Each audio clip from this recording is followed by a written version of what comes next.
We've been having serious discussions on this show about both Ohio State and Michigan making the college football playoff. It's about time everybody else started having the conversation too. You are Locked On Big Ten, your daily podcast on the Big Ten Conference. Part of the Locked On Podcast Network. Your team every day.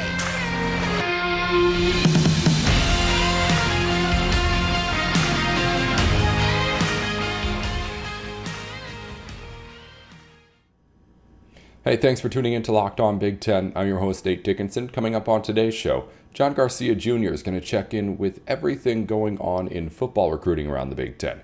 But first, I got to talk a little bit more about the college football playoff, because to be quite honest, the rankings release, while it didn't change anything in the top four, just kind of got me upset listening to the people talk about the top college football teams yesterday.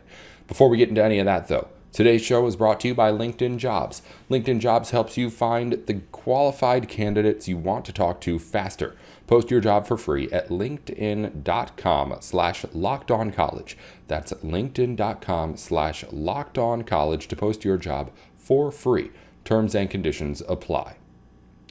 All right, let's get into everything that was last night in the college football playoff release rankings. If you didn't actually watch the release, I don't blame you. We all knew it was going to be the same four teams. We were pretty sure it was going to be the same exact order, and it was. But as I watched them count down, and as I watched them start to talk about the possibility of getting Ohio State and Michigan in, I just couldn't believe the stance that we're still at the national spotlight. Because all I heard the entire way was who gets in with whoever loses between Michigan and Ohio State. There's the talk about, LSU could be the first two-loss team to get in. USC as a one-loss Pac-12 champion has that shot to get in. What about Clemson if they win the ACC as a one-loss champion? Minimal. An afterthought. The idea that Michigan and Ohio State could both get in. And when it was discussed on the show, they were talking about how many more losses other teams would have to take for them to actually get into that spot. They're talking about LSU having to take a third loss in the SEC championship game. About USC and Clemson both having to take second losses before Michigan had some sort of real chance, or Ohio State, to come in as a one-loss team there.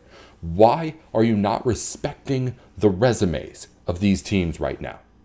We went over it yesterday on the show. I don't need to pound it down your throats again. But whoever loses this game is going to have one loss, with that one loss against another college football playoff team.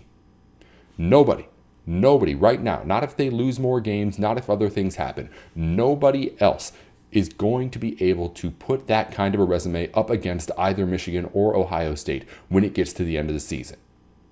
And for right now, do you still be having the conversation about just, who gets in automatically when those teams end up playing and one of them loses?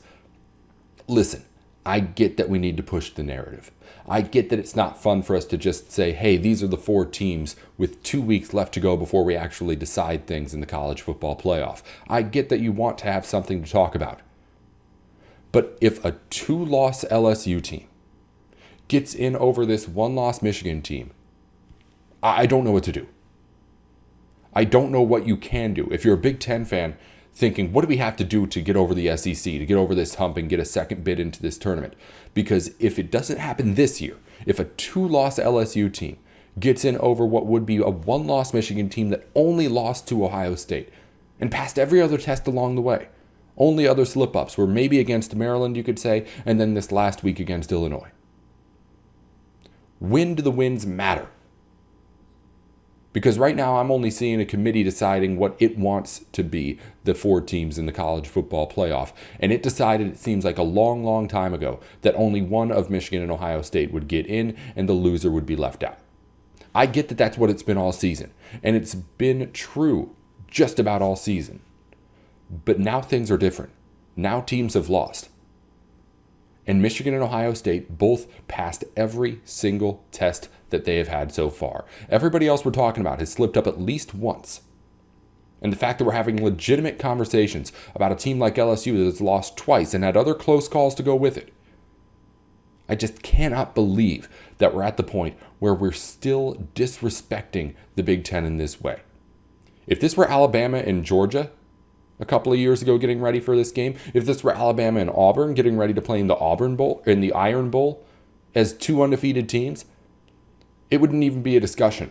We'd be talking about, okay, well, Alabama and Auburn are both in. They're going to be playing a warm-up to the playoff this week. Who are the other two teams? What does the Big Ten have to do to get that respect? Because this team, these two teams, they're good enough. And not only are they good enough, they've played up to it, which is something that the other teams that it's going up against just have not done. But for some reason, it still just becomes an, oh, what if we could see the possibility of Ohio State and Michigan getting in instead of the of course that I believe it should be.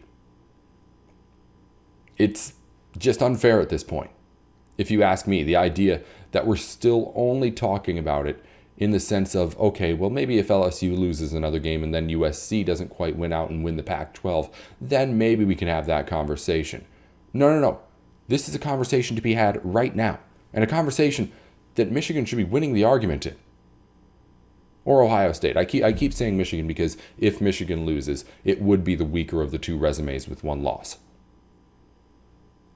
This should not be even, I mean, we're thinking of it as something that might happen down the road. This is something that's here right now. Michigan's that good. Ohio State are that good. And they've both played like it. Reward them for it. Finally.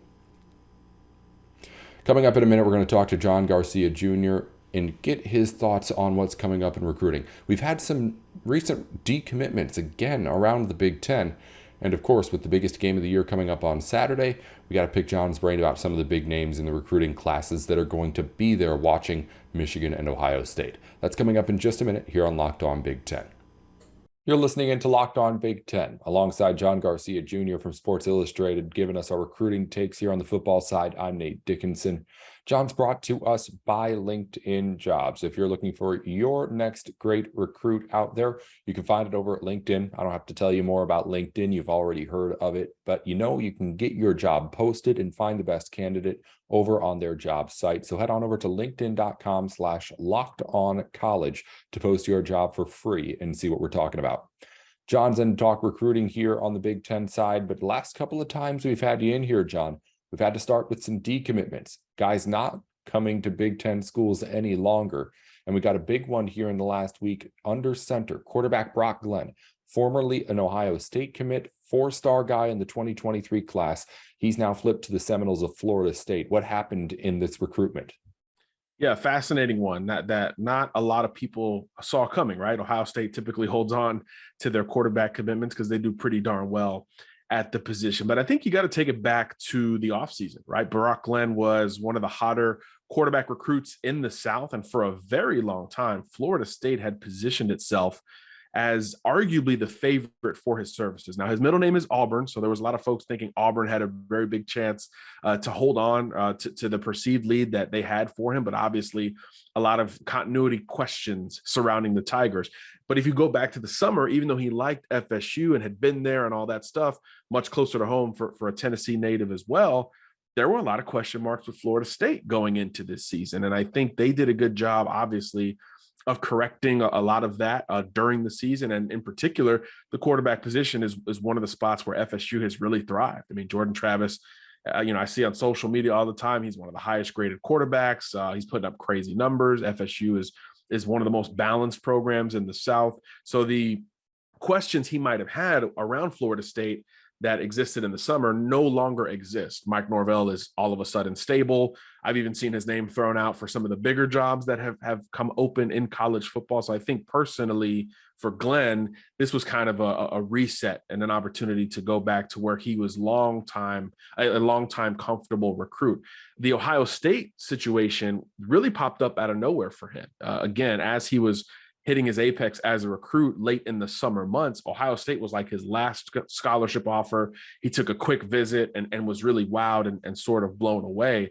So you understand kind of both ends of this decommitment spectrum here. So Florida State gets a really nice quarterback prospect, but in typical Ohio State fashion, they've already turned the page here and they're going to host Lincoln Keenholz this weekend, a Washington Huskies verbal commitment from the Dakotas. And all he's done as a senior is put up 70 touchdowns as a dual threat. So he profiles similarly to Brock Glenn, but a little bit more productive in 2022. So Ohio State could lose a flip at quarterback and eventually grab a flip at the position. So it's something we've seen Ryan Day and company do very well over the years, and adding a quarterback late is kind of their move. CJ Stroud was a very late addition to Ohio State. He was a signing day decider. Last year, Devin Brown did not commit to Ohio State until he flipped from USC after that coaching change. So it's kind of in their wheelhouse to figure this thing out late. And obviously nobody's worried about the future of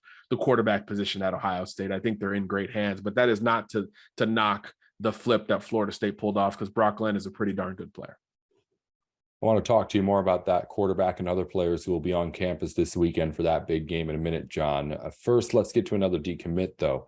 Penn State wide receiver Johnny Shakir, or I should say former Penn State wide receiver commit Johnny Shakir, New Jersey guy, somebody who had been committed to the Nittany Lions for a little while here, ends up deciding to reopen things now. What about this guy? What happened here? This one was just as surprising to me. This was one we hadn't heard a lot of traction on. He hasn't been taking a bunch of visits, things like that. So I think it was a bit of a surprise when he backed off of that Penn State pledge.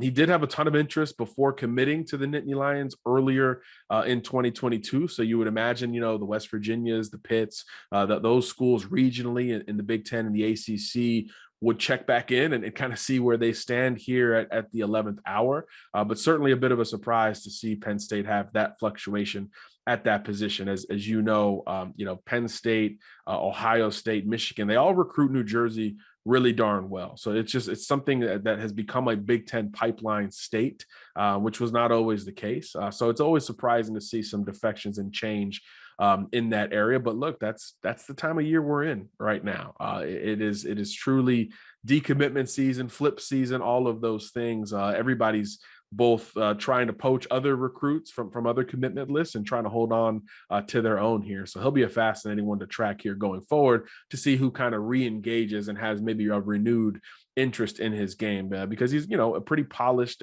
productive wide receiver who can pick him up and put him down. So obviously there's always a desire to add that type of talent to your roster. One more individual name I wanted to ask you about before we move on here looking forward, John. David Kalkner, Iowa former commit from the state of Iowa. And this one, of course, is going to get the attention of the Hawkeyes fans because he goes from Iowa to Iowa State, stays in state, just headed to the Cyclones now in the Big 12. What's the story there with him? Is again, this is one where it's going to especially upset some Hawkeyes fans not being able to hold this guy. Yeah, you understand kind of the questions around the Iowa program, and you expect some fluidity with their recruiting. Look, there's multiple Iowa commitments taking trips to other places right now. So you knew movement was on the way. You just didn't know kind of where it would strike first. And obviously it stings a little bit more when it's a Cyhawk type of flip one way or the other. So that stings. But if you go back to before David committed to Iowa, there was a ton of Iowa State buzz. That was really kind of sold as a true in-state battle, a high upside defensive lineman who you kind of like a little bit more every time you see him at 6'4", 250 pounds. But there was more Iowa State buzz than Iowa going into sort of the final descent of his first verbal commitment. So it was a bit of a surprise when he picked the Hawkeyes. So you just kind of wondered, where was ISU going to be in this conversation? Right after the commitment, there was a lot of communication between both parties, and then it kind of died down. We didn't hear a whole lot about it until here recently, and obviously, when it's in state, those things can change hands very quickly. And he just felt a little bit more comfortable with the Cyclones, who, by the way, recruited him at the very top. I mean, this was a Coach Campbell recruitment at the very top of it. And obviously, when it's a little bit more personal at the head coaching level, you feel like a bit more of a priority. And I'm sure that's part of the reason why David made the tough switch ahead of signing day. John Garcia Jr., Director of Recruiting over at Sports Illustrated for Football, here joining us and telling us a little bit of what's going on as we see commitments and decommitments across the Big Ten's 2023 class. John, we could see a whole lot of more commitments in this upcoming week and couple of weeks after we get the result of this big game between Ohio State and Michigan. Biggest game of the season, most anticipated college football game in recent memory, if you ask me, just because, I mean, both these teams have been top five pretty much the entire season. leading up to this matchup that we all knew was going to happen. So what is the recruiting implication? Who's going to be out there on the field, and who's going to be potentially making moves after we see this game on Saturday? Well, you just knew this visitor list was going to be crazy, and every day there's more and more big names that are like, yeah, I'm going to be there as well. Is there a limit to how many people they could bring here? Say again? Is there a limit to how many players the school can like bring here and bring on the field here? As much as there's space for. From an official visit perspective, yes, you are limited. Every program has 56, but from an unofficial perspective, hey, as many as we can fit in the recruiting section. Maybe you create some standing room only vibes if you can. This is but for these games, these schools are prepared, right? Ohio State dealt with this when the Notre Dame game was building up the entire off season, and obviously as both Ohio State and Michigan continue to rattle off wins this season, especially after what happened last year, you just knew this list was going to be wild, and it is shaping up to be quite that here at the end of the year. I think some big official visitors certainly are expected in, but really the unofficial visitors are the ones that I'm keeping an eye on. We mentioned Keen Holtz earlier. Ohio State just lost a quarterback commitment. Now you're going to go try to flip one. Again, legitimate dual threat, maybe the most productive quarterback in the country in the class of 2023. So that's not a bad deal for the Buckeyes. I think Damon Wilson is a very intriguing visitor, pass rusher out of Venice, Florida, one of the best pass rushers available among the uncommitted. He's been to Ohio State twice from Venice, Florida this fall. So this will be a third visit for him. So clearly huge Buckeye interest as Larry Johnson looks to kind of put the finishing touches on the edge rusher class, and Ohio State is involved for many of the best in the country. And we're starting to think that Damon Wilson is the one that's maybe leaning Buckeyes the most between those that are still uncommitted. Georgia, the primary competition for Wilson at this time. So that's a big visitor. And I think it's worth bringing up that a lot of verbal commitments for Ohio State are going to be back in town. That's big because you mentioned Brock Glenn decommitting, Mark Fletcher decommitted a couple weeks ago, the running back verbal commitment from South Florida.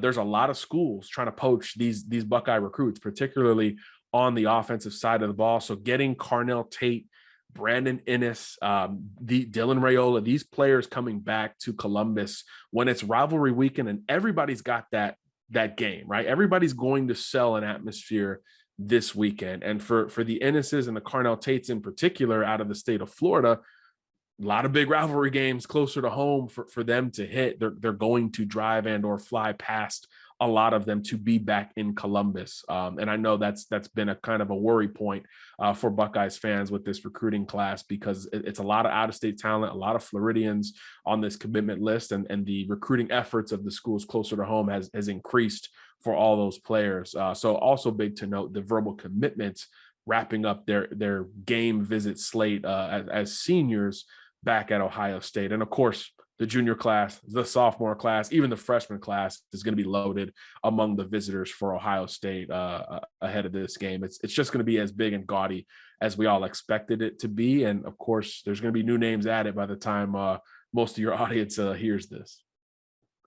We're all just about tired of waiting for it. It'll be a good one on Saturday. And of course, whatever happens between now and then and afterward in recruiting, John Garcia has you covered with it all over at Sports Illustrated and here on Locked On Big Ten every once in a while when he's got the time. John, thanks again for taking some time to talk to us here as we lead up to that big matchup. We'll get you back in soon. Sounds good, Nate. Thanks for having me. Thanks again to John Garcia Jr. for joining us here on Locked On Big Ten.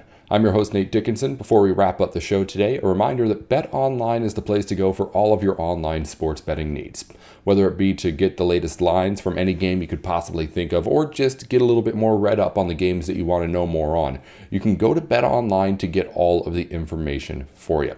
Head on over to BetOnline right now to do all of that and more. It's a brand new site with a new interface that if you've been betting online on sports for a while, you know that some of those sites can be pretty clunky. BetOnline looks good, and it is good for you too. Head on over to BetOnline right now, where the game starts.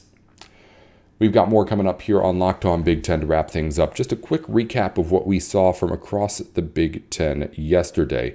In basketball, Ohio State picked up a win in Hawaii after suffering its first loss to number 17 Arizona State. Buckeyes took care of Cincinnati easily. Final score 81-53.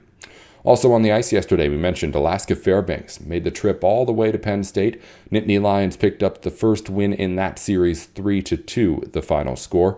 In today's game, Penn State plays Alaska again in hockey. Also, Notre Dame is on the road facing off against Boston. And we got a full slate of Big Ten volleyball. Illinois is on the road against IU. Rutgers faces Michigan State. Michigan is against Iowa. Purdue against Maryland. And Penn State against Northwestern. That's a look around the Big Ten here today in the games that you can watch, of course, across all platforms that you watch stuff on now. It's all over the place by nowadays. But if you want to know when and where a game is on, of course, just head over to the Big Ten website. You can find it there. And we'll have you updated on all the big scores you need to know next time here on Locked On Big Ten. I hope you enjoy the holiday for Thanksgiving. I know I will. We're going to have a good, fun weekend of Big Ten football coming up. The most important weekend in Big Ten football in recent memory, as Michigan faces off against Ohio State with both teams unbeaten. I'm looking forward to it. Until then, Nate Dickinson here with Locked On Big Ten. Be sure to follow the show wherever you get your podcasts, on YouTube and on Twitter.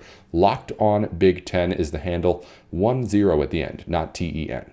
I'm Nate Dickinson, or at Nate with Sports on Twitter. Until next time, this has been Locked On Big Ten.